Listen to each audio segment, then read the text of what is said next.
Hello guys, welcome to Commerce Bhakt. आज हमारा है फाइनेंशियल मैनेजमेंट का सेकंड क्लास और हम लोग आज करने वाले हैं बहुत भारी टॉपिक पे चर्चा। ठीक है, हम लोग आज बहुत अच्छे टॉपिक्स पे चर्चा करने वाले हैं। सबसे पहले तो मैं बता दूं कि आप लोग नोट्स बहुत करते रहते हैं कि नोट्स कहाँ है भैया, नोट्स कहाँ है भैया। तो नोट्स है तुम्हारे टेलीग्राम चैनल में। ऑफ कोर्स तुम डिस्क्रिप्शन में जाओ या तो कमेंट सेक्शन में जाओ, तुमको जो फर्स्ट कमेंट मिलेगा ना वो टेलीग्राम चैनल का ग्रुप का मिलेगा।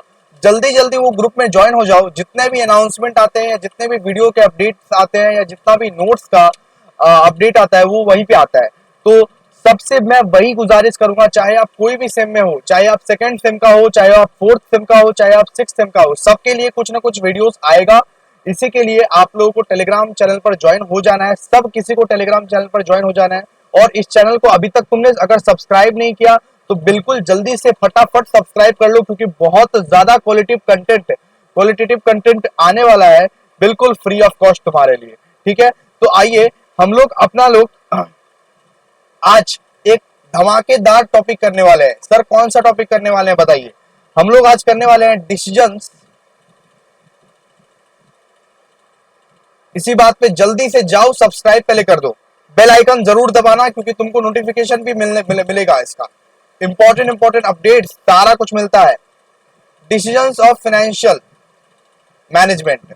तो आज हम लोग इस चीज के बारे में पूरा पढ़ने वाले हैं और इसके रिलेटेड जितना भी नोट्स है वो सारे नोट्स आपको मिल जाएगा कहाँ, टेलीग्राम चैनल पर। तो ज्वाइन हो जाइए जल्दी से। तो डिसीजंस इन फाइनेंशियल मैनेजमेंट हम लोग आज करने वाले हैं। सबसे पहले समझिए, एक फाइनेंशियल मैनेजमेंट के अगर आप फाइनेंशियल मैनेजमेंट सब्जेक्ट पर है ना, आपको ये जानना जरूरी है कि कितने टाइप के डिसीजंस लेने पड़ते हैं फाइनेंशियल वे में। ठीक है, तो देखिए सबसे पहला होता है इन्वेस्टमेंट डिसीजंस। सबसे पहला कौन सा डिसीजन लेना पड़ता है? Investment decisions. एकदम एकदम डिटेल्ड में चर्चा करेंगे दोस्तों, भागिएगा मत इस वीडियो से। ठीक है, क्वालिटेटिव मतलब एकदम क्वालिटी स्टडी चाहिए, एकदम डिटेल्ड में चर्चा करेंगे इसका। सबसे पहला डिसीजन आपको लेना पड़ता है इन्वेस्टमेंट डिसीजन। ठीक है, दूसरा डिसीजन लेना पड़ता है आपका फाइनेंसिंग डिसीजन। दूसरा डिसीजन लेना पड़ता है फाइनेंसिंग डिसीजन। और तीसरा आपका डिसीजन लेना पड़ता है डिविडेंड डिसीजन।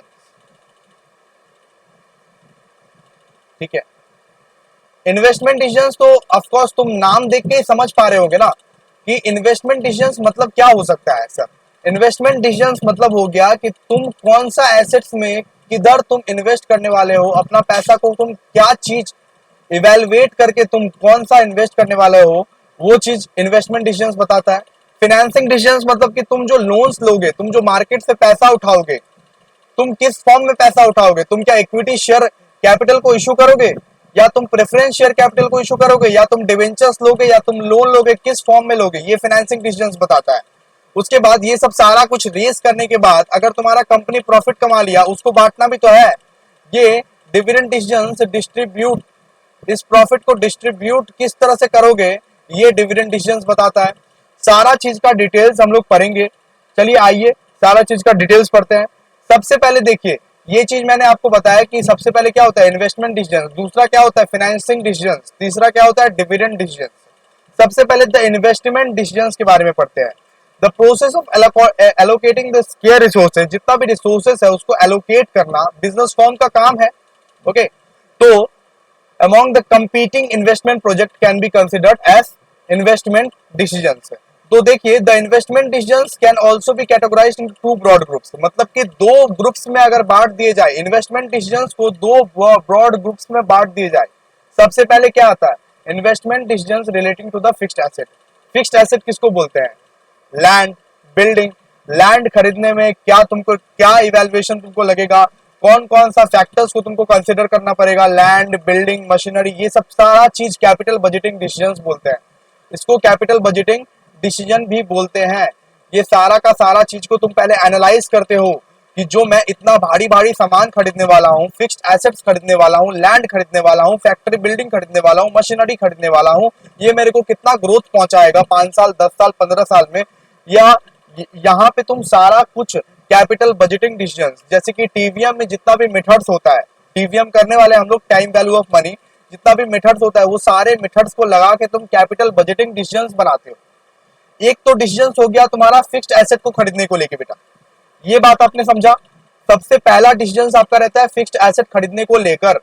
दूसरा डिसीजंस आपका क्या रहता है, करंट एसेट खरीदने को लेकर। करंट एसेट्स और फिक्स्ड एसेट में डिफरेंस क्या है? करंट एसेट्स का पीरियड नॉर्मली 1 ईयर या 1 ईयर से लेस रहता है, नॉर्मली 1 ईयर या 1 ईयर से लेस रहता है, लेस देन। इसका सारा पीडीएफ आपको टेलीग्राम चैनल में मिलेगा। करंट ईयर का जो ऑफकोर्स पीरियड रहता है ये 1 ईयर या 1 ईयर से लेस रहता है, ओके। तो ऑफकोर्स इन और फिक्स्ड एसेट का लॉन्ग टर्म ड्यूरेशन रहता है, 5 ईयर्स 10 ईयर्स कितना भी चल सकता है, मोर देन 5 ईयर्स का रहता है ये, ओके। तो मोर देन 5 ईयर्स तो चलता ही है, तो ये है फिक्स्ड एसेट।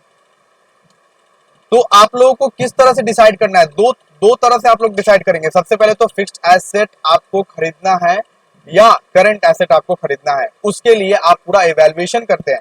करंट एसेट किसको किसको बोलते हैं? Cash, inventory, account receivable etcetera, या तो उसको हम लोग वर्किंग कैपिटल मैनेजमेंट भी बोलते हैं, जो कि डे टू डे वर्क में लगता है, डे टू डे काम में जो पैसा लगता है, जो कैपिटल लगता है, उसको हम लोग वर्किंग कैपिटल मैनेजमेंट भी बोलते हैं, ठीक है।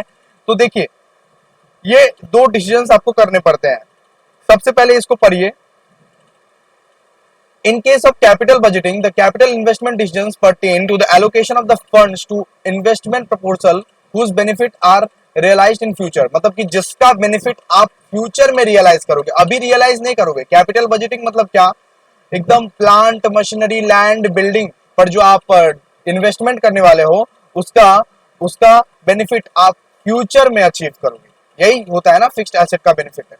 सच investment proposal also involves risk, because ये रिस्क भी इसमें ऑफ कोर्स ये कैपिटल बजटिंग डिसीजंस में रिस्क का भी इन्वॉल्वमेंट है, because the future incomes streams for an investment project can not be ascertained accurately. क्योंकि हम एक्यूरेटली तो नहीं बता सकते ना कितना हम मेरा 5 साल बाद इस मशीनरी का या इस लैंड का, इस प्लांट एंड मशीनरी का या कुछ भी फिक्स्ड एसेट का क्या वैल्यू रहने वाला, हम एक्यूरेटली तो ये चीज नहीं बता सकते। तो ऑफ कोर्स रिस्क तो रहता ही है। रिटर्न्स में भी हम लोगों को थोड़ा सा संदेह रहता है। Hence investment decisions involve the evaluation of the investment project. इसीलिए इवैल्यूएशन करना इसका बहुत जरूरी रहता है। इसका बहुत गहरे तरीके से टाइम वैल्यू ऑफ मनी के मेथड्स के तरीके से हम लोग एनआरआर निकालते हैं, परपेचुअलिटी निकालते हैं, तो इसका रिस्क एंड रिटर्न्स हम लोग एक्सपेक्टेडली निकाल लेते हैं, ठीक है। लेकिन अच्छा मैं आपको बता दूं कि ये सारा चीज आपको एकदम डिटेल्स में पढ़ना है, लेकिन डिटेल्स में लिखना नहीं है। मतलब ये पूरा का पूरा कॉपी मत लिख डालना। तुम लोग अभी बड़े हो गए हो, तुम लोग इस सब चीज को पढ़ना, ये सब सारा चीज को पढ़ना, लेकिन लिखना तुमको उतना ही है जितना मार्क्स का रहेगा, ओके। तो उस हिसाब से तुमको लिखना है, ठीक है। तो rapid changes in the taste and preference pattern of the consumer में make the existing product line obsolete and necessity. अब देखिए 5 साल पहले हम लोग सोच लिए कि ये मशीन खरीदेंगे, हमको क्या पता कि 5 साल बाद ये मशीन अगर नहीं चला तो वो मशीन तो खराब हो जाएगा ना ऑफकोर्स। तो rapid changes in the taste and preference, क्योंकि इंसान का टेस्ट एंड प्रेफरेंस हमेशा से बदलता आ रहा है। हम लोग को ये नहीं पता कि 5 साल बाद ये मशीन चलेगा भी या नहीं चलेगा। तो हम लोग को एक्यूरेटली कितना प्रॉफिट होने वाला है या एक्यूरेटली कितना रिटर्न्स मिलने वाला है हम लोग को कुछ पता नहीं है आजकल, ठीक है। तो all such dynamic changes involves capital investment decisions. तो यही सब सारा डिसीजंस कैपिटल इन्वेस्टमेंट डिसीजंस कहा जाता है, ओके। इसी को बोला जाता है फिक्स्ड कैपिटल। फिक्स्ड एसेट जब आप खरीदते हैं ना, तब ये सब सारा रिस्क एंड अनसर्टेनिटी का आपको सामना करना पड़ता है। अब समझते हैं वर्किंग कैपिटल मैनेजमेंट क्या है। हम आपको बताएं कि जो 1 साल या 1 साल से कम का पीरियड का जो कैपिटल आप इन्वेस्टमेंट करने वाले हैं उसको क्या बोलते हैं? वर्किंग कैपिटल मैनेजमेंट है। Working capital management deals with the management of the current assets. Current asset मतलब क्या? Cash sir, BR sir, bills receivable हो गया, कैश हो गया, इन्वेंट्री हो गया, ये सब 1 साल के कम चलता है of the business form. Through the current asset do not contribute directly, current asset do not contribute directly to the earning of the firm. They are required for the efficient and optimum utilization of the fixed asset। तो current asset हम लोगों को क्यों चाहिए? Current asset हम लोगों को इसीलिए चाहिए कि अच्छे से हम लोग ऑप्टिमम यूटिलाइज कर पाए फिक्स्ड एसेट को। करंट एसेट के मदद से हम लोग फिक्स्ड एसेट का अच्छे से यूटिलाइजेशन हम लोग कर पाते हैं, ओके। तो इस चीज के लिए हम लोगों को करंट एसेट्स चाहिए। तो प्राइमरी ऑब्जेक्टिव पढ़ते हैं वर्किंग कैपिटल मैनेजमेंट का, is to manage firms current asset and current liability.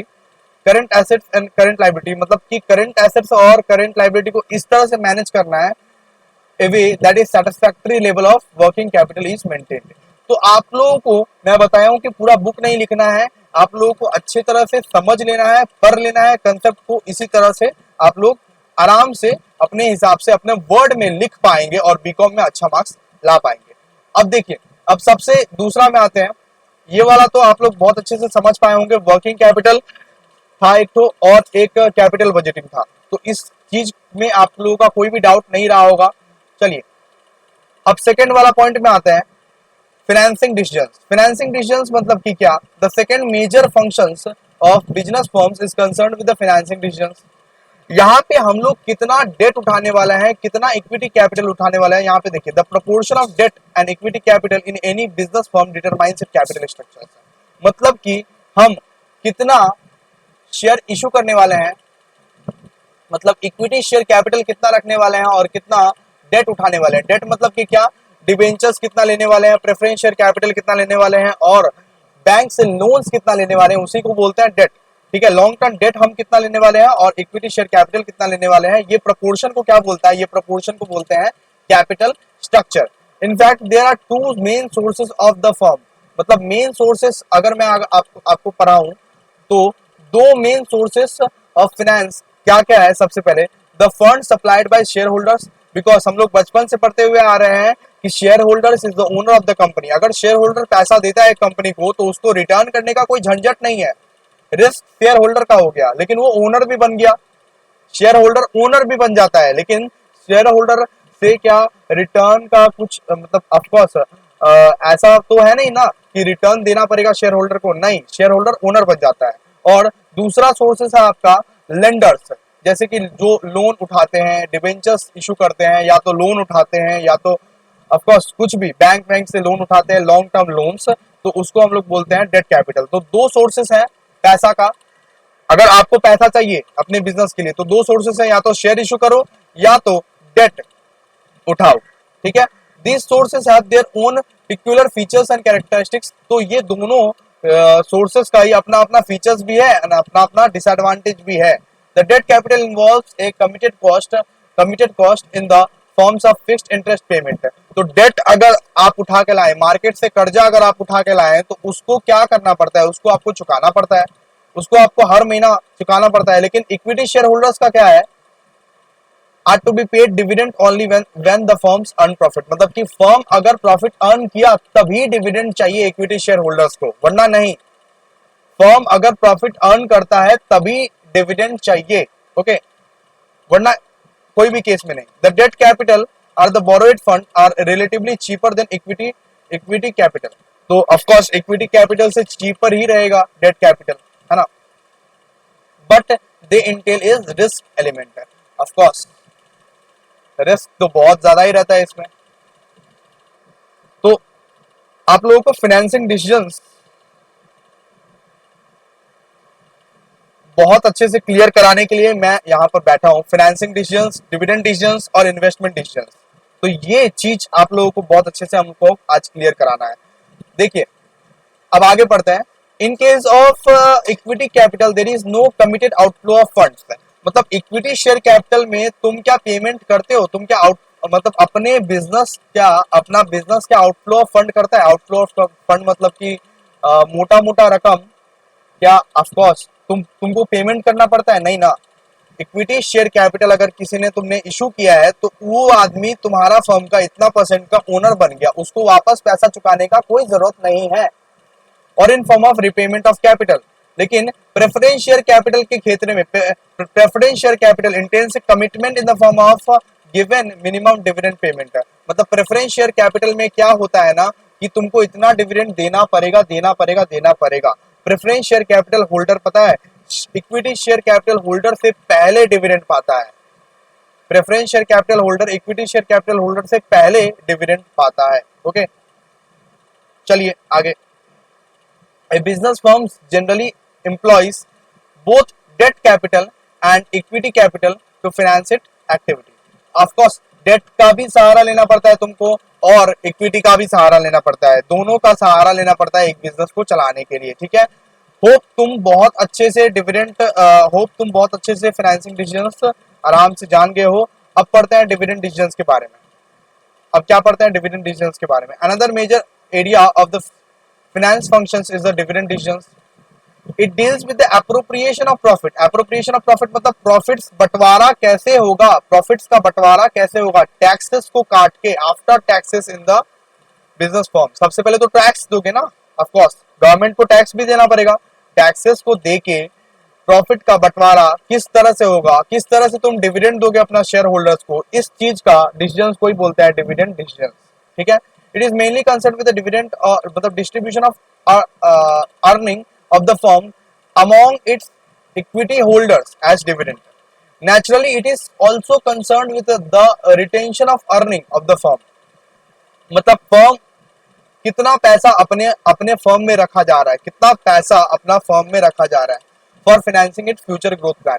मतलब कि जितना प्रॉफिट हुआ वो सारे का सारा प्रॉफिट तो हम डिविडेंड में बांट नहीं सकते हैं ना, हमको फ्यूचर ग्रोथ प्लान्स के लिए हमको अपना फर्म में कुछ रखना पड़ेगा, उसको ही बोलते हैं रिटेंशन। कितना पैसा हम लोग अपना फर्म में रखेंगे और वो पैसा को काटने के बाद हम लोग जो पैसा बचेगा उसका डिविडेंड डिसीजन हम लोग लेंगे। ऑल फर्म्स वेदर लार्ज और small decide how much of the profit should be री इन्वेस्टेड इन द बिजनेस। मतलब कि कितना प्रॉफिट हमको री इन्वेस्ट करना पड़ेगा, वापस से इन्वेस्ट करना पड़ेगा बिजनेस के, and how much of it distributed among the share holder. उसके बाद कितना हम लोग शेयर होल्डर को बांटेंगे, शेयर होल्डर भी तो ओनर ही होता है, और कितना हम लोग डिविडेंड बांटेंगे शेयर होल्डर को, ये सब सारा डिसीजंस लेना पड़ता है। तो इसी को चीज को बोलता है द डिविडेंड डिसीजंस, ठीक है। चलिए आगे।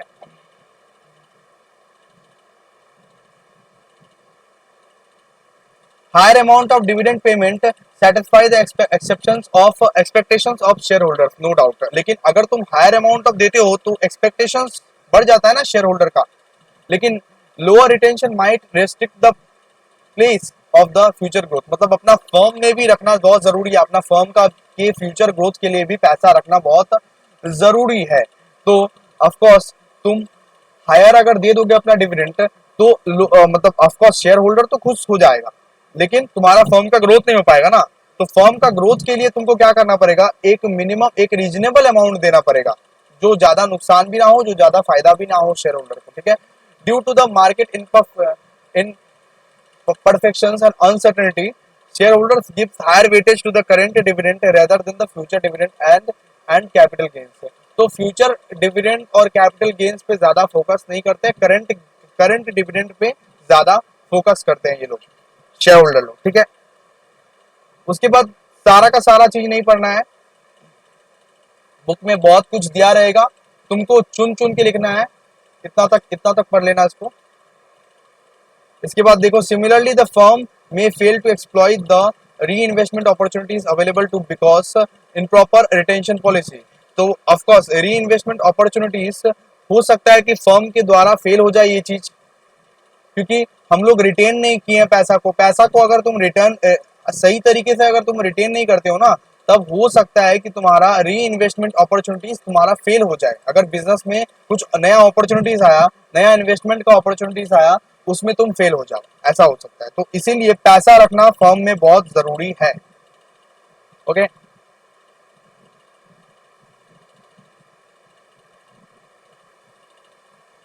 चलिए आगे आइए।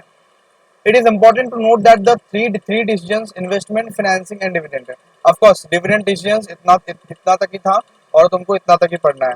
चलो, तो हमने आज क्या क्या कवर किया, देखो हमने आज कवर किया investment decisions, most important decisions.